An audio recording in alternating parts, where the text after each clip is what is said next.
Civil services की preparation में essay writing is one such section which is most overlooked. In fact, many students write their first essay in the exam itself, which is suicidal. आप खुद सोचे, prelims से पहले you are concentrating on prelims only, आप prelims के MCQs वगैरह practice करते हैं. राइट आफ्टर प्रीलिम्स हमें प्रेशर होता है जनरल स्टडीज के पेपर्स GS 1 2 3 4 कवर करने का, हमें प्रेशर होता है ऑप्शनल कवर करने का, इसलिए ऐसे हम प्रैक्टिस ही नहीं करते हैं विदाउट रियलाइजिंग कि लेट्स से मुझे आपसे ज़्यादा अच्छी इकोनॉमिक्स आती है, साइंस एंड टेक आती है, आपसे अच्छी पॉलिटी आती है. 4 क्वेश्चंस में हो सकता है ऐसा कि मैं आपसे 1 नंबर ज़्यादा ले लूँ, बट आप ऐसे में मुझसे 30 नंबर ज़्यादा ले गए, तो मेरे वो इतना सारा पढ़ा हुआ भी मुझे उतने बेनिफिट्स नहीं रीप कर रहा है जितना आपका एक अच्छा लिखा हुआ ऐसे आपको बेनिफिट्स दे देगा. इसलिए आपको ये समझना है कि ऐसे राइटिंग जो है ये मेक और ब्रेक वाली एक part of your mean syllabus है. इसमें आपको अपने कंपेटिटर्स से बहुत अच्छी लीड लेनी है. बट इसके लिए अब मैं क्या करूं, मतलब how do I prepare for essay writing. जो नॉर्मल आपके सब्जेक्ट्स होते हैं सिविल सर्विसेज में, history, geography, economy, polity, environment, science and tech, so on, all these subjects you have reference books, you have notes, you know कि यार हाँ ये मैंने पढ़ा, ये मैंने MCQs प्रैक्टिस किए, ये मैंने पढ़ा, ये मैंने आंसर्स लिखे, and I can see that yes I am improving because earlier I did not know so many things. Today आज मेरा नॉलेज भी अच्छी है, मेरी विजडम भी अच्छी है, मुझे फैक्चुअल इन्फॉर्मेशन भी है, तो आप अपने आप को असेस कर पाते हो. But when it comes to essay writing, आपको कैसे पता लगेगा कि स्टार्टिंग स्टेप क्या है, how should you start writing essays, उसके बाद में जो आप एसेज लिख रहे हो वो किस लेवल के हैं, कैसा मेरा आपका एक्सप्रेशन है, आप इंप्रूव कर भी रहे हो कि नहीं कर रहे. So I hope it may take me couple of videos, आज की वीडियो और जो नेक्स्ट वीडियो है उसके थ्रू आई एम होपिंग कि आपको ये सारे क्वेश्चंस आपके आंसर होंगे, आपको काफ़ी बेनिफिट होगा. वो स्टूडेंट्स जो इस साल मेंस लिख रहे हैं उनके लिए तो ये वीडियो बहुत रेलेवेंट है ही है. वो स्टूडेंट्स जो 24, 25, 26 आने वाले सालों में सिविल सर्विसेज का प्रिपरेशन करना चाह रहे हैं उनको भी इस वीडियो से बहुत हेल्प मिलेगी. इनफैक्ट उनको ज़्यादा हेल्प मिलेगी बिकॉज उनके पास टाइम है. तो सबसे पहले हम ये देखते हैं कि हमें सिविल सर्विसेज में ऐसे आते कैसे हैं और मुझे लिखना क्या है. एक कहावत है कि either do something worth writing और राइट समथिंग वर्थ रीडिंग. या तो आप जिंदगी में कुछ ऐसा करें कि लोग आपके बारे में लिखें, या फिर कुछ ऐसा जो है डू समथिंग वर्थ राइटिंग और राइट समथिंग, कुछ ऐसा लिखे कि लोग उसको पढ़ें. तो of course if you are preparing for civil services then that means you want to do one day something worth writing, पर उसके लिए आपको उससे पहले कुछ बहुत अच्छा लिख के आना है पेपर में. अब देखो, अगर हम पुराने टाइमों की बात करें तो सिविल सर्विसेज के जो एसेज हैं उसको हम 2 पार्ट्स में डिवाइड कर सकते थे. कुछ एसेज ऐसे हैं जो से बहुत ज़्यादा मैटर ऑफ फैक्ट है, आपकी नॉलेज, आपकी इन्फॉर्मेशन अगर वो अच्छी है तो आप एक अच्छा ऐसे लिख के आ सकते हैं. फॉर एग्जांपल, आपको अगर ऐसे आ गया GST के ऊपर, GST कलेक्शंस के ऊपर, GST के बेनिफिट्स, फिस्कल फेडरलिज्म के ऊपर आपको ऐसे आ गया, या फिर आपको ऐसे आ गया let's say tourism in India. अब इसमें क्या होता है, आप मेडिकल टूरिज्म और इको टूरिज्म और इस तरह से आप बहुत सारे टूरिज्म्स वगैरह तैयार करके जाते हैं. इंडिया बुक का भी टूरिज्म का चैप्टर पढ़ा हुआ है, कोई और भी 10 बुक्स पढ़ी होती हैं तो आप लिख पाते हैं. ऑन दी अदर हैंड, एक दूसरे टाइप के एसेज होते हैं जो बहुत ज़्यादा इंफॉर्मेशन सेंट्रिक नहीं है. वो आपका रीडिंग बेस नहीं चेक कर रहे हैं, वो चेक कर रहे हैं कि आप लिखते कैसा हैं, आप सोचते कैसा हैं. उन एसेज को हम फिलोसफिकल एसे बोल सकते हैं, थोड़े मेटाफिजिकल आइडियाज को वो डिस्कस करते हैं. For example, real is rational, rational is real, Hegel की एक स्टेटमेंट है जो प्रीवियस ईयर पेपर में आई हुई है. फॉर एग्जाम्पल से अगर आपको ऐसे आ जाए कि happiness is best when shared, I think therefore I am, इस तरह के जो मेटाफिजिकल आइडियाज हैं, या फिर एथिक्स के ऊपर आपको, एथिकल डायलेमास के ऊपर कोई ना कोई ऐसे आ जाए, तो इस तरह के आपको एसेज आते हैं. अब जब मुझे इस तरह के एसेज को डील करना है तो कैसे डील करना है, तो सबसे पहले तो हम ये देखते हैं कि सिविल सर्विसेज में ना इंक्रीजिंगली मैटर ऑफ फैक्ट वाले जो टॉपिक्स हैं वो और कम होते जा रहे हैं और ज़्यादा टिल्ट जो है फिलोसफिकल टॉपिक्स के ऊपर है. तो पहले तो यही है कि मुझे सोचना शुरू करना है चीज़ों के बारे में कि nothing is permanent, everything is temporary. इस आइडिया के ऊपर मैं सोचूं कि क्या ये ट्रू है, व्हाई डू वी एग्जिस्ट, हम कहाँ से आए हैं, हम कहाँ जा रहे हैं, इस तरह के आइडियाज़. मेरे बहुत सारी वीडियोस आपको यूट्यूब पर मिलेंगी वेस्टर्न पॉलिटिकल थॉट की, वहाँ पर फ्रॉम से ancient Greek all the way to Mahatma Gandhi. मैंने मतलब इंडियन पॉलिटिकल थॉट भी उसमें है, बहुत सारी मैंने वहाँ पर लेक्चर्स डाले हुए हैं, आप उनको अगर देखोगे तो भी आपको बहुत बेनिफिट होगा आपकी इन जनरल यूपीएससी की प्रिपरेशन में, या फिर सिविल सर्विसेज या स्टेट सर्विसेज की प्रिपरेशन कर रहे हैं। Anyways, coming back to this thing, सबसे पहले तो आप ये देखो कि यार हमसे ऐसे लिखवा क्यों रहे हैं। तो सिविल सर्विसेज एग्जाम में वो हमसे ऐसे लिखवा रहे हैं देखने के लिए कि हमारी नॉलेज कैसी है, हमारी इन्फॉर्मेशन कैसी है, हम कितने कोहेरेंट वे में अपने किसी पॉइंट को लिख सकते हैं। तो लेट्स से मुझे यूपीएससी बोलती है कि आपने एसेस चेक करने हैं, तो मेरे पास एक ऐसा एसे आता है जिसको देखकर मुझे लगता है कि यार ये जो पर्सन है ना जिसने एसे लिखा है, ये एक बहुत अच्छा ब्यूरोक्रेट बनेगा। इसने कितने कोहेरेंट तरीके से अपने व्यू पॉइंट्स लिखे हैं, कितना बैलेंस्ड ओपिनियन है, बिल्कुल नॉन पार्टिजान ओपिनियन है, एक पार्टी की बात नहीं कर रहा है, एक रिलीजन की बात नहीं कर रहा है, मल्टीपल डायमेंशंस इसने बहुत अच्छे से बहुत अच्छे तरीके से मेंशन किए हैं। तो ऑफ कोर्स जितने ज्यादा ऑफिसर लाइक क्वालिटीज आपके एसे में रिफ्लेक्ट होंगी, उतने ज्यादा चांसेस हैं आपके एसे में अच्छे मार्क्स आने के। तो फिर सवाल उठता है, ऑफिसर लाइक क्वालिटीज या सिविल सर्वेंट लाइक क्वालिटीज हैं कौन सी, ताकि आप उस तरह का ही एसे लिख के आ सकें। तो सबसे पहली क्वालिटी है नॉलेज। ऑफ कोर्स आपको पता है कि एक सिविल सर्वेंट से एक्सपेक्ट किया जाता है कि उसको टॉपिक की जिसके ऊपर भी वो लिख रहे हैं एक अच्छी अंडरस्टैंडिंग है, सफिशिएंट नॉलेज है। बट यार यहाँ पर भी एक चीज को आपको, एक ट्रैप है जिसमें फंसना नहीं है, प्रिटेंशियस नहीं होना है। एक कहावत है कि beware of false knowledge, it is more dangerous than ignorance. मतलब क्या है, आपको आजकल आप इंटरनेट पे भी देखते हैं, हर दूसरा कोट मैंने बनाया और साथ में गांधी जी की फोटो लगा दी, हर दूसरा कोट कोई मैंने बनाया साथ में एल्बर्ट आइंस्टाइन की पिक्चर लगा दी। तो एज इफ कि एल्बर्ट आइंस्टाइन साहब सारा टाइम बस कोट्स ही देते रहते थे। तो माय पॉइंट इज कि आपको वहां पर कोटेशंस जो हैं वो ऐसे नहीं है कि जबरदस्ती किसी बड़े से व्यक्ति को आपने एट्रीब्यूट कर दी। वो जरूरी नहीं है कि आपने कुछ ऐसे खुद से डेटा बना दिया कि according to recent studies so many people in this state have died due to this, और ऑल ऑफ अ सडन आपको लग रहा है, वो एग्जामिनर को लग रहा है कि यार he is just like lying and is just assuming कि यार कौन सा किसी ने चेक करना है। तो इस तरह से ये वाली जो नॉलेज को लेकर जो ये प्रिटेंशियस होना है, ये एग्जाम में आपको बहुत हार्मफुल हो सकता है आपके लिए। अगर आपके पास शॉर्टेज ऑफ मटेरियल है, कोई टॉपिक आपने पिक कर लिया और आपको लगता है कि मेरे पास इस टॉपिक को लेकर सफिशिएंट इंफॉर्मेशन नहीं है, तो भी it is better to elaborate what you know rather than to write something which is factually incorrect. ये तो करना ही नहीं है, ये तो ब्लंडर है कि बस मैं गलत गलत इंफॉर्मेशन लिखाया।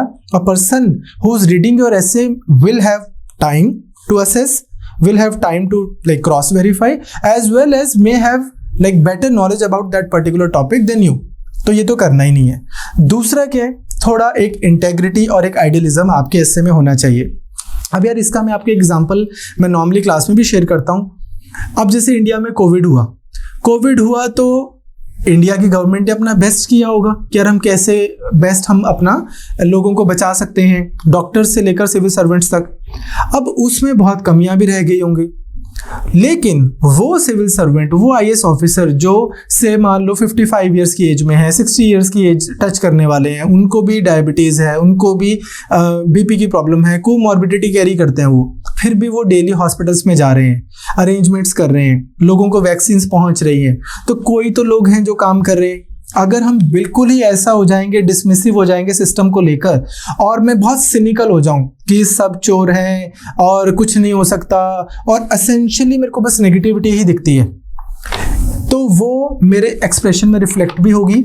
That is very unbecoming of civil servant. अब ये नहीं है कि बहुत बड़ी करप्शन हो जाए और आप उसके बारे में लिखो कि नहीं तो क्या हो गया, करप्शन किया तो कुछ अच्छे काम भी किए होंगे, ये व्यक्ति जो है मंदिर में भी तो जाता ही है, ऐसा नहीं है। बट माई पॉइंट इज कि हमें धरने देने वाला नहीं बनना है, हमें तो सिविल सर्वेंट बनना है। आप उस जॉब की प्रिपरेशन कर रहे हो जहां पर आपको धरने से लोगों को समझा के, उनकी बात समझ के उनको वहां से उठाना है।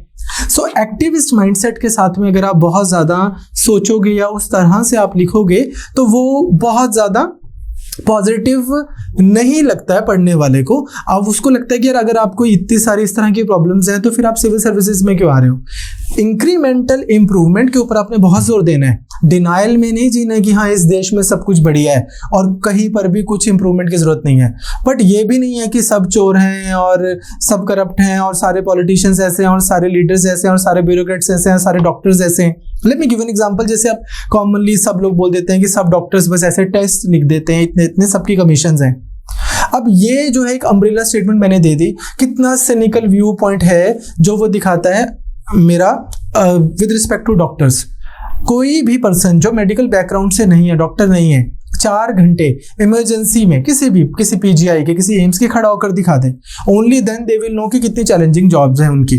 36 घंटे की उन लोगों की शिफ्ट्स हैं, 25 घंटे 20 घंटे जो है एमडी जो बच्चे कर रहे होते हैं उनकी शिफ्ट्स होती हैं। तो अब आप एकदम से सिनिकल हो के अम्ब्रेला स्टेटमेंट दे दो, ये सब ऐसे हैं सब वैसे हैं, तो ये वाली चीज आपके एस्से में नहीं दिखनी चाहिए। ठीक बात। तो आपको क्या करना है, आपको मतलब एक ये तो लगना चाहिए कि आप रैशनल हो, लॉजिकल हो, सेंसिबल हो, प्रैक्टिकल हो, but at the same time you are driven by idealism. You want to serve the nation and you not joining this civil services just to enjoy power, the perk, the privileges. तो वो सब नहीं होना चाहिए। In fact UPSC ने 2018 में कुछ assess भी ऐसे ही पूछे, customary morality can not be a guide to modern life, या फिर a person who values is privileges above its principles loses both, या reality does not confirm to the ideal but confirms it. इस तरह की बहुत सारी चीजें हैं जो हम आपसे ये मैसेज डिस्कस भी करूंगा आने वाली क्लासेस में, तो आपको ये पॉइंट समझ आना चाहिए। तीसरी चीज, तो पहली चीज एक सिविल सर्वेंट से क्या एक्सपेक्ट की जाती है कि उसको राइट नॉलेज होगी जो आपके एस्से में कम्युनिकेट हो। दूसरी चीज, वो पर्सन जो है वो इंटेग्रिटी के साथ में, आइडियलिज्म के साथ में लिखेगा। तीसरी चीज, foundation values of civil services जो हैं वो आपके एस्से में कम्युनिकेट होने चाहिए। Now what do I mean by that? अब देखो, आपकी जो व्यू पॉइंट हो इंडिया को लेकर, इंडिया के लोगों को लेकर, वो ऐसा होना चाहिए which should communicate that you want to treat Indians as citizens and not as subjects. क्या डिफरेंस होता है? जो सिटीजन्स हैं उसके, उनकी और एक कंट्री की एक पॉलिटिकल यूनियन होती है, उनका एक स्पेशल स्टेटस होता है। On the other hand subject जो वर्ड है वो रिलेटिवली उसके कंपैरिजन में अगर आप देखो तो एक राजा है और ये उसकी प्रजा, वैसा वाला सेंटीमेंट नहीं कम्युनिकेट होना चाहिए कि अरे ये सब जो लोग हैं अनपढ़ हैं। जैसे एक पाकिस्तान में एक वो भी है ना, एक बहुत बड़ी एक पोएम है कि ये जो 10 करोड़ हैं इनकी ये मौत हो गई, ब्ला ब्ला ब्ला ब्ला ब्ला। तो उस तरह का आपका कॉन्डरस्टैंडिंग एटीट्यूड नहीं होना चाहिए। Second thing, impartiality. आप किस रिलीजन से हैं, आप किस जेंडर से हैं, आप किस रीजन से हैं, ये सब चीज़ें जो हैं वो आपकी जजमेंट को क्लाउड नहीं करती। इस तरह का आपका ऐसे कम्युनिकेट करना चाहिए। हाँ, ये हो सकता है, लेट्स टेक, मान लो मैं एक ऐसे पिक कर लेता हूँ which is talking about drugs problem in Punjab. अगर मैं पंजाब से बिलोंग करता हूँ तो of course I will have extra information. I may probably be able to give some historical cultural context that somebody from Karnataka may not be able to provide, क्योंकि उस तरह से उस चीज़ों को कवर नहीं किया जा रहा है प्रिंट मीडिया में या मल्टीमीडिया में। But on the other hand, because मैं पंजाब से हूँ तो हो सकता है कि मैं कुछ कल्चरल रीजंस, कुछ हिस्टोरिकल रीजंस भी बता सकूँ, या फिर कुछ बहुत निटी-ग्रिटी वाले रीजंस बता सकूँ ड्रग्स प्रॉब्लम्स इन पंजाब से रिलेटेड। बट वो मेरी इम्पार्शियलिटी नहीं दिखा रहा है, वो तो मेरी एक स्पेशलाइज्ड इंफॉर्मेशन दिखा रहा है। वो मेरी पार्शियलिटी नहीं दिखा रहा है, वो तो मेरी स्पेशलाइज्ड इंफॉर्मेशन दिखा रहा है। ऑन दी अदर हैंड से अगर मैं से किसी रिलीजन को ही बोल दूं कि ये रिलीजन वाले ऐसे हैं, उस रिलीजन वाले ऐसे हैं, फॉर एग्जांपल से आपने बड़ी बार आप नेट पे बच्चे ऐसे लिखते रहते हैं कि हाँ, all terrorist, all ABCD religion के people are not terrorist but all terrorist are from this religion only. अभी क्या स्टूपिड स्टेटमेंट है ना, हर रिलीजन से टेररिस्ट होते हैं, LTT वाले भी होते हैं और ISIS वाले भी होते हैं, और इसी तरह से अलग अलग होते हैं। तो my point is religious colours आपके, या फिर आपके रीजनल या फिर जेंडर बायस, इन बायसेस से आपको थोड़ा सा क्या, अदरवाइज भी इन योर पर्सनल लाइफ भी it would help if you are not say, if your judgement is not clouded by this biases. Third thing is political neutrality, very important. आप personally, political neutrality से यहाँ पे सिर्फ मतलब ये नहीं है कि आप बीजेपी की फेवर में नहीं लिखोगे या कांग्रेस की फेवर में भी नहीं लिखोगे, तो इट गोज विदाउट सेइंग कि आप वहां पर पार्टी के कोई स्पोक्स पर्सन नहीं हो। पॉलिटिकल न्यूट्रलिटी से मतलब ये है कि आपका एस्से अल्ट्रा राइट, अल्ट्रा लेफ्ट, इस तरह की कोई बहुत स्ट्रॉन्ग पॉलिटिकल आइडियोलॉजी वाली जो है वो सेंटिमेंट ना कम्युनिकेट करे कि यार हाँ कार्ल मार्क्स के बाद अगर कोई हुआ है तो यही पर्सन हुआ है, या फिर से मतलब राइट विंग में भी अगर उस पर्सन के बाद कोई हुआ है तो फिर यही पर्सन हुआ है। इस तरह से आप अच्छे प्रिंसिपल्स डिफरेंट आइडियोलॉजीज के इनकॉर्पोरेट कर सकते हो अपने आंसर्स में, from Friedrich Nietzsche to Karl Marx. आप सबके प्रिंसिपल्स को आप इनकॉर्पोरेट कर सकते हो, but sticking with the particular ideology में turn out to be slightly counterproductive in your essay. Same is true about how you see things, how you see scenarios. Objective रहना है हमें, हमारी जब हम किसी चीज़ के बारे में लिख रहे हैं तो ऑब्जेक्टिवली लिखना है। ये नहीं करना है कि बहुत ज़्यादा आपने हर चीज़ को अपना एक कलर्ड ओपिनियन दे दिया। Last but not the least, tolerance and dedication to public service. ये मैं आपसे वैसे भी एक चीज़ आपसे जनरली शेयर करना चाहता हूँ, बिकॉज अगर आप इस वीडियो को देख रहे हैं तो आप सिविल सर्वेंट बनना चाहते हैं। अ friend of mine who is IAS officer here in Haryana only, recently किसी चीज़ पे उन्होंने मुझे एक बात बोली कि हम बात कर रहे थे कि कैसे आप बहुत अच्छा काम भी करोगे तो भी एक एवरेज पर्सन जो है सड़क पे उसको ऐसा लग सकता है कि यार सब लोग चोर हैं, या फिर थोड़ा सा थैंकलेस सर्विस है। सिविल सर्विसेज को, हम ऑफिसर्स को या पॉलिटिशियंस को भी हम ये मान के चलते हैं कि ये लोग तो कुछ करते ही नहीं है, और हम ये मान के चलते हैं सड़क पे एक आम आदमी की बस ये सारा सिस्टम, सारा देश ऐसे ही चल रहा है, which is not the case. क्योंकि हमारे यहाँ पर बहुत ज़्यादा सिनिसिज्म हो जाता है, नॉर्मली बहुत जगहों पर काफ़ी ज़्यादा सिनिसिज्म देखने को मिलता है। इसलिए एक ऑफिसर भी जो है उसके अंदर भी एक चीज़ आ सकती है कि यार you know what, then I might as well actually be the person that they think that I am. वो चीज़ मेरे अंदर ना आए, ये बहुत ज़रूरी है कि मैं काम कर रहा हूँ बिकॉज, जैसे प्लेटो भी बोलता है कि या सोक्रेटिस बोलते हैं कि कोई अच्छा काम करना है बिकॉज वो अच्छा काम है, इसलिए नहीं वो अच्छा काम करना ताकि सब लोग बोलेंगे कि हाँ ये अच्छा काम कर रहे हैं। You ought to do the right thing because you ought to do the right thing। वो चीज़ आपको करनी है तो वो आपके एस्से में भी कम्युनिकेट हो, वो आपके टेम्परामेंट में भी हो कि लोग चाहे उसको सही बोले या ना बोले, मुझे पता है कि मैं सही काम कर रहा हूँ। तो पब्लिक सर्विस की तरीके से ही आपको इस सिविल सर्विसेज की प्रिपरेशन करनी है। फिर उसके बाद में एक बहुत ज़्यादा इंपॉर्टेंट पॉइंट आपसे डिस्कस करने वाला हूँ, वो है लॉयल्टी टुवर्ड्स कॉन्स्टिट्यूशन।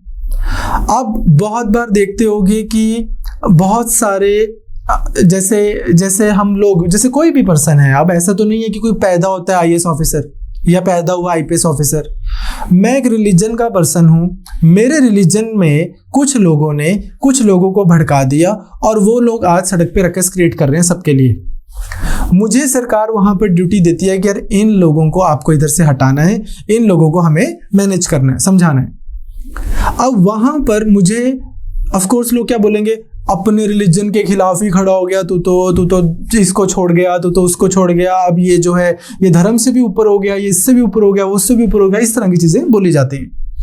आपको इस चीज़ के लिए मेंटली प्रिपेयर्ड रहना है कि यार जो हमारा कॉन्स्टिट्यूशन है, जो बात करता है एक सॉवरेन सोशलिस्ट डेमोक्रेटिक रिपब्लिक की, सेकुलर रिपब्लिक की, sovereign socialist secular democratic Republic की बात करता है, वो कॉन्स्टिट्यूशन जो जस्टिस की बात करता है, वो जस्टिस जो social, economic and political in nature है, लिबर्टी की बात करता है, liberty of thought, expression, belief, faith and worship. For example let's say मैं किसी कंजर्वेटिव फैमिली से आता हूँ और मैं किसी लेट्स से कंजर्वेटिव डिस्ट्रिक्ट से आता हूँ इंडिया की, और जब मेरी अपब्रिंगिंग हो रही थी तो मैंने देखा कि यार एक नैरेटिव है कि हाँ वुमेन को इस तरह के कपड़े पहनने चाहिए, वुमेन के इस तरह से उनको रहना चाहिए। But when I grow up, I read, मैं थोड़ा अपने कुआं का मेंढक अब नहीं रहा हूँ, मैंने बाहर दुनिया देखी, थोड़े से आइडिया समझे, देन आई रियलाइज कि नहीं यार ये वाला जो हमारा पहले वाला आइडिया था वो बहुत नैरो था, वो सही नहीं है, मैं उससे ऊपर उठ गया हूँ। अब मेरी दोबारा उसी डिस्ट्रिक्ट में ड्यूटी लग गई है, मैं IAS ऑफिसर बन गया और वहां पर कुछ ऑनर किलिंग जैसी चीजें हो रही हैं। तो अब मुझे लोग क्या बोल रहे हैं कि हाँ ये देखो ये 4 क्लासेस पढ़ के ना ज्यादा ये मॉडर्न बन गया और इनको ऑर्डर का नहीं रहा है, कोड का नहीं रहा है, इज्जत का नहीं रहा है, और ये तो कास्ट का भी नहीं रहा है, ये बंदा ये एकदम घटिया इंसान है।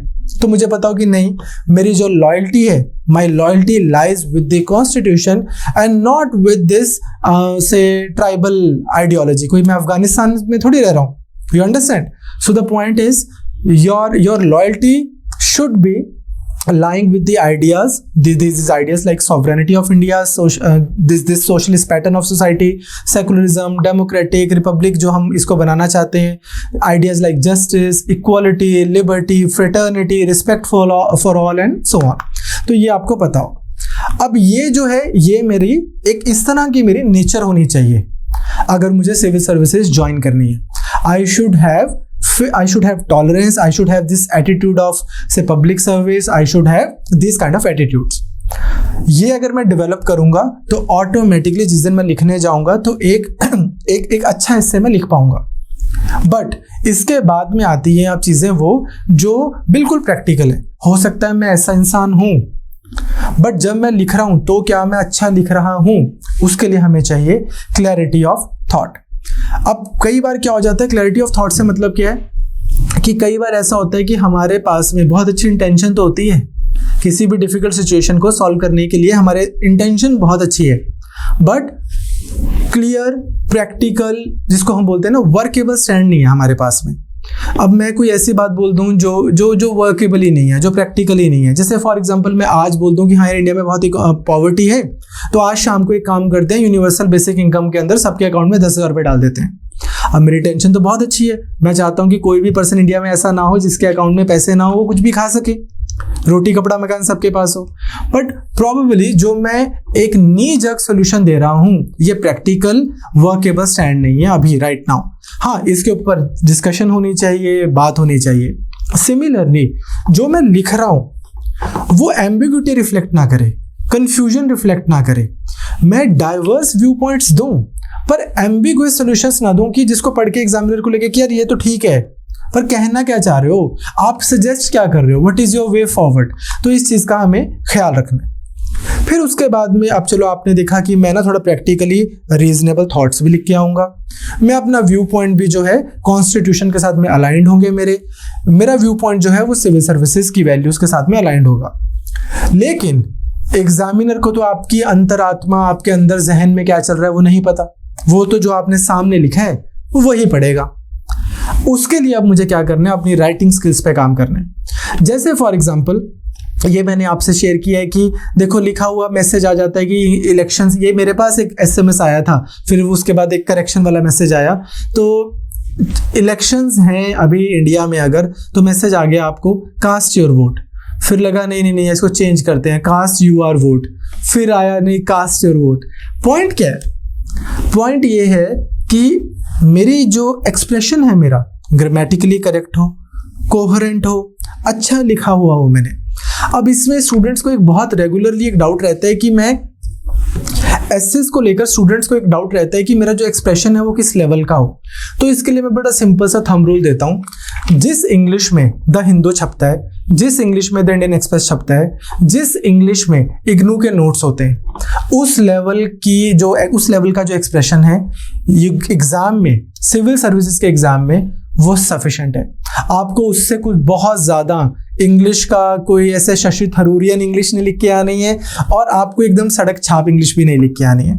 सिंपल, जिस लैंग्वेज में आप न्यूज़पेपर पढ़ते रहे हो, चाहे वो इंडियन एक्सप्रेस है या वो हिंदू है, जिस लैंग्वेज में आप इग्नू के नोट्स पढ़ते हो, उस लेवल का अगर आपका एक्सप्रेशन है, you are good to go for your civil services exam. अब इसमें क्या है, मैं सबसे पहला तो बेयर मिनिमम है कि मेरी राइटिंग स्किल्स अच्छी होनी चाहिए, मेरी ग्रामेटिकल एरर्स नहीं होनी चाहिए, पढ़ा हुआ मेरा समझ आना चाहिए। उसमें भी कुछ टिप्स हम आपसे आने वाले क्लासेस में शेयर करेंगे कि टू स्टार्ट विद अब बहुत लंबा बड़े पैराग्राफ्स में मत लिखें।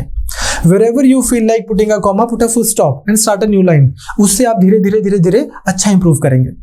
सिमिलरली प्रेजेंटेशन क्या है, पैकेजिंग बहुत इंपॉर्टेंट है। आप देखते हो कि कोई भी चीज हम उसको देखते हैं बाहर से, वो बाहर से देख के अट्रैक्टिव लगती है, तो फिर we are more interested in like knowing more about that thing. Same is true about presentation.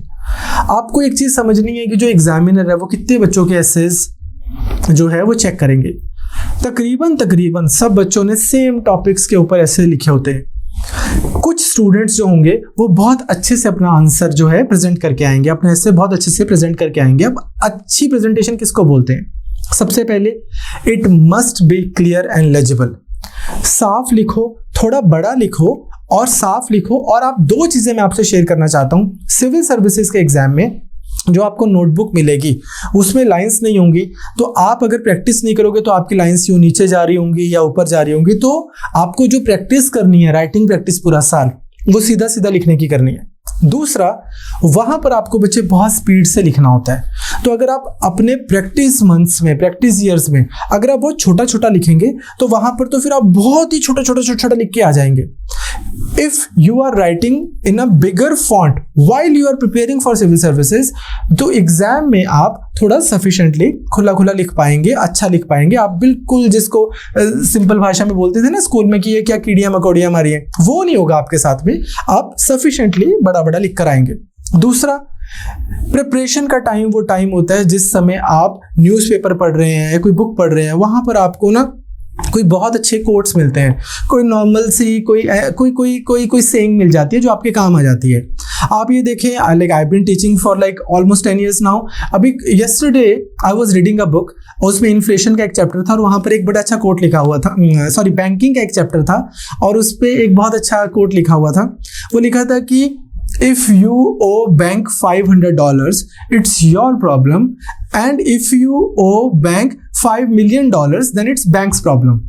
अब भाई बैंक ने पहले इतना लोन ही क्यों दिया पर्सन को बिना कुछ डॉक्यूमेंटेशन चेक किए। तब ये देखो कि इवन इतने सालों के बाद में भी और बैंकिंग कितनी बार पढ़ा दिया होगा 10 साल में बच्चों को, नए नए कोर्स हमें मिल रहे हैं जो मैं आपसे शेयर कर रहा हूँ। यही आपके साथ में भी है। आपको ये नहीं करना है कि यार मेरे को आज एसए की तैयारी करनी है तो लाओ मुझे एक बुक ला के दो कोट्स की और कोटेशंस की और सेइंग्स की और मैं उसको याद करूंगा। वो तो बहुत मैकेनिकल हो जाएगा। आपको जब आप अपनी प्रिपरेशन ही कर रहे होते हैं वहां पर आपको कोई बहुत अच्छा एनेक्डोट मिले, कोई ग्रेट लीडर्स की कोई लाइफ से कुछ शेयर किया, कुछ आपको मिले। फॉर एग्जाम्पल के लिए आपसे शेयर कर रहा हूँ अब्राहम, ऐसे वो शेयर बहुत बुक्स में आपने पढ़ा होगा कि अब्राहम लिंकन के जब जो his son when he went to the school for the first day में, तो उन्होंने एक लेटर लिखी थी स्कूल के टीचर को कि इसको आप एक अच्छा इंसान बनाना and this and that and what not. तो वो कितना अच्छी चीज़ है। सिमिलरली से लाल बहादुर शास्त्री जी के बारे में एक स्टोरी बहुत फेमस है कि उनको पेरोल मिली थी 15 दिन की किसी चीज़ के लिए जब उनको जेल में डाला हुआ था गोरों ने। तो क्या हुआ कि बिकॉज वो जिस पर्पस के लिए बाहर गए थे वो 6 दिन में आगे हो गया खत्म, तो अपने आप ही वापस जेल में आ गए। इवन दो उनको बाकी इनमेट्स ने बोला कि यार तुम्हारे पास तो 9 दिन और थे, वो बोलते कि नहीं, मुझे जिस काम के लिए सरकार ने छुट्टी दी थी जेल से वो काम हो गया, तो इट्स अप्रोप्रिएट कि अब मैं वापस आ जाऊं। तो इस तरह के जो बहुत सारे आइडियाज हैं, स्टोरीज हैं, ये सब आपके बहुत काम आएंगी एग्जाम में अच्छे से अगर आप उसको लिख कर आएंगे। पर ये आप ये तो नहीं करेंगे कि एग्जाम से 10 दिन पहले आप बोलोगे आओ जी मुझे सारी स्टोरीज बताएं जो बड़ी बड़ी जो ग्रेट पर्सनैलिटीज है उनकी लाइफ की। ये वो चीज़ें हैं जो आप ऑन गोइंग बेसिस पर सीखते हैं। सिमिलरली आपको कोई डेटा देना है, आपको कोई डायग्राम बनाना है, लेट्स से हमें इंडिया चाइना के ऊपर कोई ऐसे लिख के आना है। अब वहाँ पर आपको साउथ चाइना सी नहीं बनाने आ रहा, आप ये स्पार्टली आइलैंड आपने कहीं बना दिया, पैरासिल कहीं बना दिया, स्कारबोरो कहीं बना दिया, वियतनाम के ऊपर आप से फिलीपींस को ले गए और उसके नीचे आप ताइवान को ले आए, तो वो फिर मज़ा नहीं है। पहले ही आप अच्छे से तैयार करें कि मुझे किस तरह से मैसेज बनाऊंगा, अगर मुझे कोई फ्लो चार्ट बनाना है वो मैं कैसे बनाऊंगा, किस तरह से मैं डायग्राम्स बनाऊंगा, अगर मुझे कोई फ्लो चार्ट बनाना है मैं वो कैसे बनाऊंगा, कोई फिगर रिप्रेजेंट करनी है, कोई भी कॉम्प्लेक्स आइडिया को, लेट्स से मान लो मैं कोई नॉर्मल से ऐसे लिख रहा हूँ और मुझे लगता है कि यहाँ पर मैं सिगमंड फ्रॉइड के कुछ आइडियाज़ हैं, ईगो ये वो, मैं वो सारे इसमें लिखना चाहता हूँ, तो मैं किस तरह से उसको बेटर फॉर्म में रिप्रेजेंट कर सकता हूँ, सिंपल मैनर में रिप्रेजेंट कर सकता हूँ। तो जैसे एक आपने फाइनमैन टेक्निक सुनी होगी कि कोई भी आइडिया जो मैं 5 साल के बच्चे को कैसे समझा सकता हूँ, उस तरह से अगर आप डायग्राम्स वगैरह बनाओगे तो आप बहुत अच्छे रह जाओगे। एंड इसमें मैं एक चीज़ बोलना चाहता हूँ कि ये सब मैं बोल रहा हूँ, आप सुन रहे हो, आपको ऑफ कोर्स गाइडलाइंस मिलेंगी, बट राइटिंग इज इंपॉर्टेंट। आप लिखना शुरू करें एज दे से कि writing is an exploration, you start from nothing and you learn as you go. लिखना शुरू करोगे तो आप देखोगे शुरू में आपको राइटर्स ब्लॉक होगा कि क्या लिखूं, कुछ भी लिखना शुरू कर दो और धीरे धीरे आप देखोगे कि अरे वाह मेरे अंदर तो एक शेक्सपियर बसता था और मुझे पता ही नहीं था। तो इस तरह से आप लिखना शुरू करें।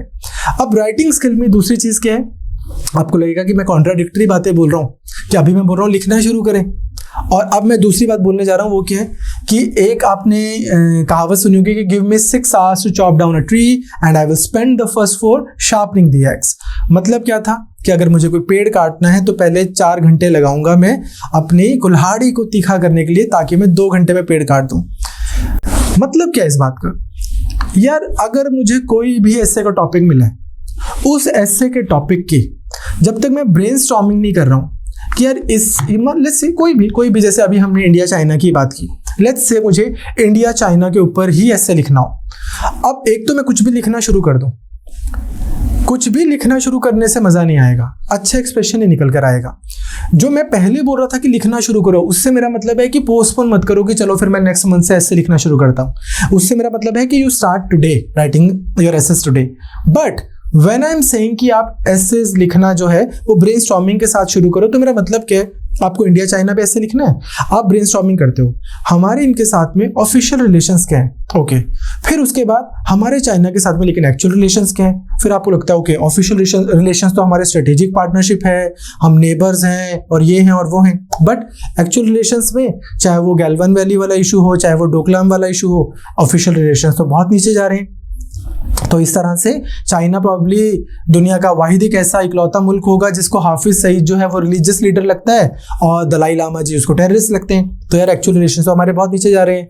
हाँ, जो ऑफिशियल रिलेशंस हैं बहुत अच्छे हैं। फिर हमारे हिस्टोरिकल रिलेशंस, एवोल्यूशन कैसे हुआ उसका, क्या कि उसकी कोई स्टेजेस थी, 1947 या प्री इंडिपेंडेंस हमारे चाइना के साथ रिलेशन कैसे थे, 1947 टू 1962 कैसे थे, 62 टू 79 कैसे थे, 79 टू 2014 कैसे थे, करंट गवर्नमेंट के आने के बाद में हमारे रिलेशंस में क्या चेंज आया है। ओके, अब ये मेरी ब्रेनस्टॉर्मिंग कर रहे हैं अभी हम। चलो मैंने एक्चुअल रिलेशन एग्जाम में लिख के आऊँगा, मैं अपने ऐसे में रियल ऑफिशियल रिलेशंस लिख देता हूँ, हिस्टोरिकल एवोल्यूशन लिख देता हूँ। इसके बाद में हमारे बर्निंग इश्यूज क्या हैं उनको भी मैं डिवाइड कर देता हूँ। चलो हमारे बॉर्डर डिस्प्यूट्स, फिर हमारे वेस्टर्न सेक्टर के डिस्प्यूट्स, मिडल सेक्टर के डिस्प्यूट्स, ईस्टर्न सेक्टर के डिस्प्यूट्स, फिर मैं वाटर डिस्प्यूट लिख देता हूँ। ओके, इनलैंड वाटर डिस्प्यूट, हमारे हाई सीज में वाटर डिस्प्यूट्स, फिर हम हाई सीज के वाटर डिस्प्यूट्स को भी मैं डिवाइड कर देता हूँ। कैसे? हाई सीज में एक हमारा जो इनके साथ में साउथ चाइना सी में प्रॉब्लम है, फिर स्ट्रिंग ऑफ पर्ल थ्योरी है, उसका मैं लिखाता हूँ। फिर इसके बाद हमारे फाइनेंशियल रिलेशन चाइना के साथ में कैसे हैं, उसके ऊपर मैं अच्छे से लिखता हूँ कि कैसे चाइना जो है बैन लगा देता है इंडिया की चीज़ों के ऊपर, बट हमारा तो उनके साथ में कितना ज़्यादा ट्रेड डेफिसिट है, 100 बिलियन के आसपास तो हम उनसे इंपोर्ट करते हैं, 40-50 बिलियन हम उनको एक्सपोर्ट करते हैं। तो ये वाली जो चीज़ें हैं ये आप बहुत अच्छे से लिख के आते हो ब्रेनस्टॉर्मिंग करते करते। ओके, मैं और क्या लिख सकता हूँ इसके बारे में, WTO में हमारी कन्वर्जेंस हो रही है कि नहीं हो रही, स्ट्रेटेजिक प्रॉब्लम्स क्या है, OBOR के ऊपर मैं लिख के आ सकता हूँ। तो इस तरह से आप जब पूरी ब्रेनस्टॉर्मिंग कर लेंगे डिटेल में, फिर आप उनको अच्छे से प्लेस करेंगे आइडियाज को, एक कोहेरेंट बढ़िया सा ऐसे जहां पर आप एक आर्गुमेंट इंट्रोड्यूस कर पाएंगे, उसको एक्सप्लेन कर पाएंगे और उस आर्गुमेंट को एक पॉजिटिव तरीके से कंक्लूड कर पाएंगे। वो आपको करना बहुत जरूरी है। बट यहां पर मैं एक चीज बोलना चाहता हूं, देखो ये वीडियो भी जो है, मैं आपसे जब मैं बात भी कर रहा हूं तो मैं किस लैंग्वेज में बात कर रहा हूं, ना इंग्लिश में ही कर रहा हूं, ना हिंदी में ही कर रहा हूं, ना उर्दू में ही कर रहा हूं। अब ये अनफॉर्चुनेटली हमारी कंट्री में ये एक रियलिटी है कि हम स्पेशली जैसे जैसे अगर हम पहले सिविल सर्विसेज की क्लासेस में, जब आज से 3 साल पहले 4 साल पहले सिर्फ इंग्लिश में ली जाती थी, बट अब क्या है कि क्लासेस जो है स्पेशली ऑनलाइन वो इस तरह से बाइलिंगुअल ली जाती हैं। तो होता क्या है कि ऐसा बोलते हैं कि a person thinks in his और हर मदर टंग। मैं पंजाबी में सोच रहा हूँ या मैं बंगाली में सोच रहा हूँ और फिर मैं उसको इंग्लिश में ट्रांसलेट कर रहा हूँ और फिर मैं वो लिख रहा हूँ। अगर आपके पास में टाइम है, आपने साल बाद एग्जाम देना है, 2 साल बाद एग्जाम देना है, अभी आप प्रिपरेशन शुरू कर रहे हैं, तो आप खुद सोचिए कि wouldn't it be wise if you actually start to think in the language जिस लैंग्वेज में आपने एग्जाम लिखना है। बिकॉज आप न्यूज़पेपर भी उसी लैंग्वेज में पढ़ेंगे, हिंदू का भी और इंडियन एक्सप्रेस का भी। तो उससे क्या होता है, अगर आप उसी लैंग्वेज में आप अगर पढ़ रहे हैं और उसी लैंग्वेज में सोचते हो तो आपको ना बहुत बेनिफिट्स हैं। अदरवाइज क्या है, पहले तो जो आपका फ्लो ऑफ थॉट है वो थोड़ा स्लो डाउन हो जाता है कि इसको क्या बोलते हैं, इसको कैसे लिखूं, उसको कैसे लिखूं। दूसरी चीज़, राइटिंग स्पीड भी कम होगी, आइडियाज़ यहाँ पे हिंदी में आ रहे हैं, ठीक, यहाँ पर मुंशी प्रेमचंद चल रहा है, यहाँ पर शेक्सपियर ने लिखना है, तो दिक्कत ही दिक्कत है। तीसरी चीज़ क्या है कि it will lead to poor quality of essays. तो इस मतलब आपके एसेस बेटर होते हैं जब आप उसी लैंग्वेज में लिखते हो जिस लैंग्वेज में आप सोच रहे हो, जिस लैंग्वेज में आप पढ़ रहे हो। अब एसेस के लिए पढ़ना कहाँ से है, ये एक बहुत बेसिक सा क्वेश्चन है कि मैं एसए की तैयारी कहाँ से करूं। एसए के लिए यार कोई किताब नहीं होती, मतलब ऐसा नहीं है कि आप दुकान पे जाओगे तो आपको मिलेगी नहीं। सिविल सर्विसेज के प्रिपरेशन के लिए एसए की कोई किताब नहीं होती। ये आप न्यूज़पेपर ही अगर ढंग से पढ़ोगे, जो मैगजीन्स पढ़ते हो उसको ढंग से पढ़ोगे, अच्छे से सोचोगे और ज़्यादा से ज़्यादा लिखोगे, तो ऑटोमेटिकली वो एक गौतम बुद्धा का एक कोट है कि when the student is ready the teacher will appear. Similarly जब आप रेडी हो ना कि यार मुझे एसए के ऊपर काम करना है, तो आप देखोगे यार ये आर्टिकल भी तो कितने काम का है, ये वाला आर्टिकल कितना सही लग रहा है मुझे हिंदू में, ये मैं अपने एक दिन एसए में लिख के आ सकता हूँ। आपको ऐसा लगेगा जैसे कि हर आर्टिकल, हर न्यूज़पेपर, हर मैगजीन, सब चीज़ें जो हैं वो आपको एसए के लिए प्रिपेयर कर रही हैं। आप नॉर्मल ज्योग्राफी पढ़ रहे होगे और आपको एकदम से लगेगा कि हाँ यार आज के बाद ना मैं ये नहीं लिख के आऊँगा कि से जीएसटी का आना brought a much needed change in Indian tax system. पढ़ा आप ज्योग्राफी रहे हो, आप क्या लिख के आओगे कि जीएसटी जो है was a tectonic shift in India's tax system. अब क्योंकि आपने टेक्टोनिक शिफ्ट वर्ड आपने ज्योग्राफी में पढ़ा और आप उसको वहाँ यूज़ कर रहे हो, तो इस तरह से डिफरेंट सोर्सेज से आप जो है बहुत कुछ सीख पाओगे। नॉनदलेस जो आप स्टैंडर्ड बुक्स पढ़ेंगे वहाँ से आपको बहुत फॉर्डर मिलेगा एसए के लिए। न्यूज़पेपर से ऊपर तो कोई सोर्स ही नहीं है एसए की प्रिपरेशन अच्छे से करने के लिए। फिर उसके बाद में ना एक चीज़ अच्छी होती है, एक तो ये है कि आजकल की कोई भी एक्सपर्ट है, कोई भी मोटिवेशनल टॉक दे रहा है, मैं उसकी बात नहीं कर रहा हूँ। एक्सपर्ट टॉक्स जो होती हैं, जो सब्जेक्ट एक्सपर्ट्स हैं, फॉर एग्जांपल से अभी आप गूगल का कोई पर्सन है जो आर्टिफिशियल इंटेलिजेंस में काम कर रहे हैं, उन्होंने रिटायरमेंट ले ली और उन्होंने एक बहुत बड़ी टॉक दी about the future of artificial intelligence and the dangers it can pose to human civilisation. आप वो टॉक सुन रहे हो, आप युवाल हरारी की कोई टॉक सुन रहे हो about the anthropology and how we evolved and what not, वो आपको बहुत हेल्प करेंगी। सिमिलरली जो सक्सेसफुल सिविल सर्वेंट्स हैं उनके जो एक्सपीरियंसेस हैं, जो नॉट जिन बच्चों का भी एग्जाम क्लियर हुआ है, लेट्स से कोई सक्सेसफुल सिविल सर्वेंट है इंडिया में जिन्होंने 20-25 साल पोलियो रेडिकेशन के ऊपर काम किया, तो यार इंडिया अगर पोलियो रेडिकेट कर पाया तो सोचो कितना उसमें ब्यूरोक्रेट्स का एफर्ट्स लगा होगा, डॉक्टर्स के एफर्ट्स लगे होंगे।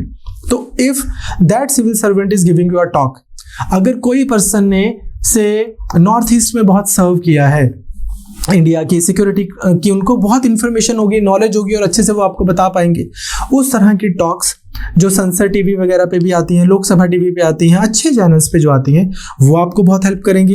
एक्सपर्ट टॉक्स हेल्प करेंगे, न्यूज़पेपर हेल्प करेंगे और बुक्स हेल्प करेंगी। सिमिलरली अब आप देखते हैं कि थोड़ा सा कि चलो ठीक है मैं सुन तो रहा हूँ, मुझे कैसे पता लगेगा कि कौन सी टॉक मेरे काम की है, मुझे कैसे पता लगेगा कि कौन सा आर्टिकल जो है मुझे एसए में काम आएगा। इसके लिए जो स्टेप 1 है और बड़ा इजी है, वो क्या है, आपको पास्ट ईयर एसेज एक बार देखने। तो मैं आपसे जैसे एग्जांपल देता हूँ कि अभी 2019 में सिविल सर्विसेज में ऐसे पूछा गया, South Asian societies are woven not around the state but around their plural cultures and plural identities. तो ये अब है, आपको से मान लो कोई नेशनलिज्म के ऊपर कोई ऐसे आता है, आइडेंटिटी पॉलिटिक्स के ऊपर कोई ऐसे आर्टिकल आता है न्यूज़पेपर में, द हिंदू में कोई इतना बड़ा ऐसे कोई लिख देता है, या फिर जैसे इंडियन एक्सप्रेस में प्रताप भानु मेहता जी ने डिसाइड किया कि मैं तो आज nation is an imagined community, इसके ऊपर बहुत शानदार एक लंबा चौड़ा सा एक आर्टिकल लिखूंगा, तो वो आर्टिकल आपके अब काम का है। इस तरह के आपको एसेज आ रहे हैं। Similarly, neglect of primary healthcare and education in India are reasons for its backwardness. अब आपको लगता है कि यार प्राइमरी हेल्थ केयर नहीं होगी तो उस वजह से, और एजुकेशन नहीं होगी उस वजह से इंडिया बैकवर्ड रहेगा। इसके ऊपर दुनिया भर का आपको फॉर्डर मिलेगा न्यूज़पेपर्स में। योजना मैगजीन का पूरा एक दिन आपको किसी महीने पूरा थीम ही मिल जाएगा कि प्राइमरी हेल्थ केयर के ऊपर, और फिर उसके इम्प्लीकेशन ऑन अदर थिंग्स। अभी recently one of my students has appeared in UPSC interview couple of weeks ago. तो वो डॉक्टर है यहाँ पर चंडीगढ़ में ही, तो उनसे तो इनफैक्ट इंटरव्यू में ये पूछा ही गया इस बार, अभी रिजल्ट अभी आया नहीं है आईएएस का इस साल का, तो उनसे पूछा गया वो ये कि सर आप ये बताएं कि अगर आपको हिमाचल के एक गांव में एक ही चीज़ आप कर सकते हैं, आप रोड बना सकते हैं, वहाँ पे तीनों चीज़ें नहीं हैं, आप रोड बना सकते हैं, आप स्कूल बना सकते हैं और आप एक हॉस्पिटल बना सकते हैं, तो आप क्या बनाएंगे? अब उसने अपना एक आंसर दिया और उसको जस्टिफाई किया, वो एक अलग विषय है, but my point is that see these issues are very important. Similarly media के ऊपर, जैसे अभी सिविल सर्विसेज में ऐसे आया था that biased media is a real threat to Indian democracy. एक मीडिया है जो बोल रहा है कि नरेंद्र मोदी ने कुछ किया है तो ठीक ही होगा, एक मीडिया है जो बोल रहा है नरेंद्र मोदी ने कुछ किया है तो खराब ही होगा। तो मतलब कि आपको ऐसा लगता है कि भक्त तो सब हैं, बस भगवान अलग अलग हैं, किसी का वो भगवान है, किसी का वो भगवान है। तो आपको ऐसे पोस्ट ट्रुथ से वर्ल्ड में आप जी रहे हो, आपको लगता है कि सच कौन बता रहा है, मुझे पता ही नहीं लग रहा है। एक पर्सन ऐसे जो जिसके न्यूज़ को आप सुनते हो तो आपको लगता है कि ये बोल रहा है कि हाँ वो तो मोदी जी हैं इसलिए देश चल रहा है, नहीं तो देश ही ना चलता। दूसरा पर्सन का आप मीडिया देखो, वो ऐसे अपने यूट्यूब चैनल पे बोल रहा है कि बस कहीं शाम को ना सब लोग मर ही ना जाएं क्योंकि मोदी जी प्राइम मिनिस्टर है। सो इस तरह की जो चीज़ें हैं, बहुत ज़्यादा बायस मीडिया जो है उसके ऊपर सिविल सर्विसेज में आपको ऐसे आया। तो अब आपको पता है कि मुझे इन चीज़ों को पढ़ना है अच्छे से। अगर से मान लो मीडिया एथिक्स के ऊपर क्वेश्चन आर्टिकल आता है, कोई आपको अच्छी मैगजीन में कुछ बहुत अच्छा कोई इशू मिलता है इसके ऊपर, या फिर कोई एक्सपर्ट टॉक है, तो you should focus on these things. Similarly rise of artificial intelligence and so on, तो कि the threat of jobless future और better job opportunities through reskilling and upskilling. तो इस तरह की चीज़ें जो हैं हमें अच्छे से तैयार करनी है।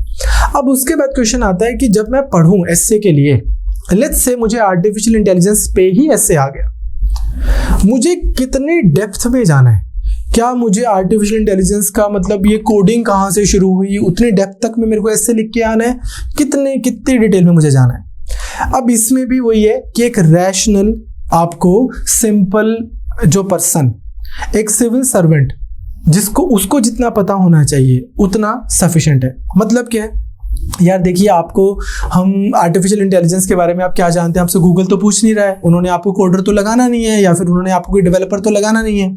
But at the same time intelligent bullshitting will not help you either. What I mean is that कि ये नहीं है कि आपको पता नहीं है कुछ, आप मशीन लर्निंग को आर्टिफिशियल इंटेलिजेंस से कंफ्यूज कर रहे हो, उसको इससे कंफ्यूज कर रहे हो, तो फिर वो बात नहीं बनेगी। तो क्या है, something of everything and everything of something. आपको हर टॉपिक के बारे में, चाहे वो आर्टिफिशियल इंटेलिजेंस है, चाहे वो मशीन लर्निंग है, या इन जनरल बियॉन्ड इसके भी, आपको सिविल सर्विसेज की प्रिपरेशन में हर चीज के बारे में कुछ तो पता होना चाहिए। और आपको किसी भी चीज के बारे में काफी ज्यादा भी पता होना चाहिए। वो जो एरियाज हैं जैसे कि जो रिपीटेडली पूछे जाते हैं उनके बारे में आपको अच्छे से पता हो। तो जैसे आर्टिफिशियल इंटेलिजेंस का ही एग्जांपल है, इसका ओरिजिन, पॉसिबिलिटीज, फिलोसफिकल ओरिजिन या थ्योरेटिकल ओरिजिन, प्रैक्टिकल ओरिजिन, फिर उसके बाद में जितनी भी डेवलपमेंट्स हुई हैं, जैसी भी डेवलपमेंट्स होती जा रही हैं, फिर इसकी एप्लीकेशन, फ्यूचर में डेंजर्स, कोई रिपोर्ट बैठी है, कोई रेगुलेशन है, ऑल ऑफ दैट आपको पता होना चाहिए। और फिर उसको एक बहुत कोहेरेंट सिस्टमैटिक तरीके से आपको उसमें एग्जाम में लिख कर आना है। तो आपको क्या करना है, डिफरेंट व्यू पॉइंट्स एनालाइज करने हैं। इवन अगर से मान लो आपको बहुत फिलोसफिकल ऐसे नहीं भी आए, आपको ऐसे आ जाए से वैसे वाले इश्यूज के ऊपर जो नॉर्मल सभी जिसके बारे में बात करते हैं, for example demonetisation, GST, triple talaq, citizenship amendment act, इस तरह के इश्यूज के बारे में भी आपको डिफरेंट व्यू पॉइंट्स पता हो। अब मतलब क्या है मेरा डिफरेंट व्यू पॉइंट से, आईएएस की प्रिपरेशन में, सिविल सर्विसेज की प्रिपरेशन में आपको डिफरेंट व्यू पॉइंट्स पता होने चाहिए। पर मेरा मतलब क्या है इस बात से कि डिफरेंट व्यू पॉइंट से मतलब क्या है कि for example citizenship amendment act, अब उसमें ऐसा बोला जा रहा है कि अगर आप पाकिस्तान, अफगानिस्तान और बांग्लादेश से हैं और आप अगर हिंदू हैं, सिख हैं, क्रिश्चियन हैं, जैन हैं, बुद्धिस्ट हैं और पारसी हैं और 2014 से पहले इंडिया में आए हुए हैं, तो आपको इजिली इंडियन सिटीजनशिप मिल जाएगी compare to the earlier situation. तो आप देखते हो कि इसका मतलब इस सिटीजनशिप लॉ के अंडर मुस्लिम्स को सिटीजनशिप के लिए वो एलिजिबल नहीं हो रहे। तो इसमें एक व्यू पॉइंट जो आपको सड़क पे भी दिखने को मिला था कोविड से पहले, शाहीन बाग वगैरह में, सब जगह पर, वो ये था कि ये जो लॉ है, ये एक्ट असेंशियली सेकुलर स्पिरिट के अगेंस्ट है, ये लॉ असेंशियली इंडिया की स्पिरिट के अगेंस्ट है। ऑन दी अदर हैंड एक दूसरा व्यू पॉइंट क्या आएगा जो मैं आपसे वैसे शेयर कर रहा हूँ कि लेट्स से मैं हिंदू हूँ, मैं 2014 से पहले पाकिस्तान से भागकर इंडिया आ गया और मुझे आज सिटीजनशिप मिल भी गई, मैं सिटीजन बन गया इंडिया का। अब मैं इस्लाम कबूल कर लेता हूँ, आज मेरे को लग रहा है कि नहीं, मेरे को इस्लाम अच्छा लग रहा है, तो अमित शाह के मेरी सिटीजनशिप वापस ले लेंगे। तो सरकार का क्या बोलना है कि नहीं, आप इस्लाम कबूल कर लो। आप, या मैं सिख हूं, मैं अफगानिस्तान से भागकर वही वहां पर आप देखते हो कि यार कहीं भी कभी गुरुद्वारा साहिब पर अटैक हो गया, कभी कहीं हो गया, तो वो भागकर इंडिया आ गया, लेकिन एट द सेम टाइम मैं इस्लाम में बहुत मानता हूं। तो अमित शाह क्या बोलेंगे या इंडिया की सरकार क्या बोलेगी कि हम आपकी सिटीजनशिप वापस ले रहे हैं। जो हमने आपको इसलिए दी थी क्योंकि आप सीखें, नहीं। तो क्या है, आपको गवर्नमेंट का भी व्यू पॉइंट समझना है, आपको से प्राइवेट एंटिटी का जो कोई और जो व्यू पॉइंट है लोगों का वो भी समझना है, किसी एनजीओ का व्यू पॉइंट भी समझना है। जितने भी स्टेक होल्डर्स होते हैं सिचुएशन में, उन सब का व्यू पॉइंट आपको समझना है, उसको एनालाइज करना है, फिर आपने उसको वैल्यू देनी है कि यार हाँ ये व्यू पॉइंट जो है ये ज़्यादा कॉन्स्टिट्यूशनल स्पिरिट के साथ में है, ये व्यू पॉइंट जो है ये बहुत रिडक्शनिस्ट है, ये तो इतने बड़े इशू को बस हमने एक लाइन में ख़त्म करने वाली बात है, चीज़ को हम समझ ही नहीं रहे। तो अच्छे से बढ़िया सा अपने को ऐसे लिख कर आना है। तो यही है कि आपका जो पर्सपेक्टिव भी है वो मतलब ओवरऑल जो है ना इंक्रीमेंटल इंप्रूवमेंट की तरफ टिल्टेड हो। ये ना हो कि बस मैं ना एक बार आईएएस बन जाऊं, 2 दिन में मैं सारी दुनिया चेंज कर दूंगा। आप कोई नायक मूवी के वो अनिल कपूर नहीं हो, उसकी तैयारी नहीं कर रहे हैं हम कर रहे हैं एक बहुत अच्छे आईएएस ऑफिसर बनने की तैयारी।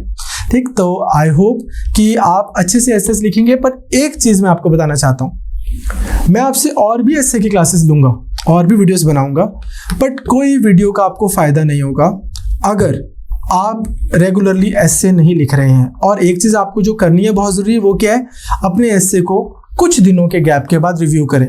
जिस दिन हम एसे लिखते हैं उस दिन हमें लगता है फाइनली एक सेंस ऑफ अकम्प्लिशमेंट आती है कि देखो मैंने कितना शानदार एसे लिखा। बट जब हम 2 हफ्ते बाद उसको पढ़ते हैं और इम्प्रूव कर रहे होते हैं, फिर लगता है यार मैं कितना खराब लिखता था। सो माई पॉइंट इज कि आप डे 1 पर बहुत अच्छा लिखोगे भी नहीं, बट आपको क्या करना है, धीरे धीरे धीरे धीरे परसिस्टेंटली ऐसे लिखते जाना है, सो दैट ग्रेजुअली इंक्रीमेंटल आपके अंदर इंप्रूवमेंट हो। तभी आप सिविल सर्विसेज ज्वाइन करने के बाद इंडिया में भी इंक्रीमेंटल इंप्रूवमेंट कर पाओगे। जिस दिन आपने एग्जाम में ऐसे लिखना है उस दिन आपको बताओ कि मेरे ना ग्रामेटिकल एरर्स होती हैं, ना मेरी राइटिंग खराब है, ना मेरा एक्सप्रेशन खराब है, ना मुझे कोई क्लैरिटी ऑफ थॉट के क्राइसिस हैं, ना कोई नॉलेज की प्रॉब्लम है, ना मैं गलत टॉपिक पिक करके आता। मतलब कोई इशू ही नहीं है मेरे लिए। ऐसे तो एक ऐसी चीज़ थी कि हाँ ये तो मैं किसी से भी अच्छा लिख कर आ रहा हूँ। जब आप ये करते हो और आप एथिक्स और ऑप्शनल का पेपर अच्छा करके आते हो तो आपको इंटरव्यू कॉल आने के चांसेस बहुत ज़्यादा बढ़ जाते हैं। तो इसलिए आज की वीडियो जो है ये वाली मैं यहीं पे वाइंड अप करूँगा। मैं आपसे कुछ और वीडियोज़ में कुछ टिप्स शेयर करूंगा कि आप बेटर अपने एक्सप्रेशन कैसे कर सकते हैं, कैसे बेटर सिलेक्ट कर सकते हैं, ब्रेनस्टॉर्मिंग कैसे कर सकते हैं। और आने वाले टाइम पर मैं रेगुलरली आपसे बहुत सारे ऐसे के टॉपिक्स भी शेयर करूंगा। सो आई होप आप अपनी प्रिपरेशन को बिल्कुल डेडिकेशन के साथ में कंटिन्यू रखेंगे। All the best. जय हिंद।